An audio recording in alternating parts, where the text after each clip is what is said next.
Hi అండి, welcome to our channel. ఈరోజు summer special పుదీనా తోటి షర్బత్ని ఏ విధంగా తయారు చేయాలో చూద్దాము.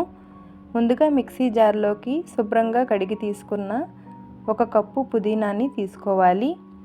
ఈ పుదీనా జ్యూస్ని తీసుకోవడం వల్ల మన శరీరంలో అలసట ఇంకా మలబద్ధకం వంటి సమస్యలు తగ్గుతాయి. ఇప్పుడు ఇందులోకి 1 నిమ్మకాయ నుంచి తీసిన నిమ్మరసాన్ని వేసుకోవాలి. 1/2 స్పూను బ్లాక్ సాల్ట్, ఇంకా 1/2 స్పూన్ వరకు వేయించి పొడి చేసుకున్న జీలకర్ర పొడి, టేబుల్ సాల్ట్ మన రుచికి తగ్గట్టుగా వేసుకోవాలి. టేస్ట్కి తగ్గట్టుగా 2 స్పూన్లు లేదంటే 3 స్పూన్లు పంచదార లేదంటే పటిక బెల్ల పొడిని వేసుకోవాలి. ఇప్పుడు చల్లటి వాటర్ని 1/2 కప్పు వరకు వేసుకుని ఫైన్గా మిక్సీ చేసుకుని ఈ విధంగా వడగొట్టుకుని తీసుకోవాలి.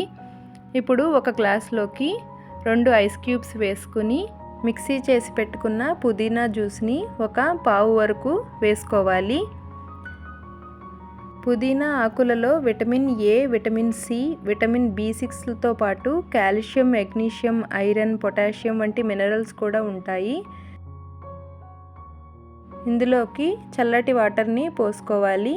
సన్నగా కట్ చేసి పెట్టుకున్న లెమన్ స్లైసెస్ని వేసుకుంటే ఎంతో టేస్టీగా ఉండే సమ్మర్ స్పెషల్ పుదీనా షర్బత్ రెడీ అయింది.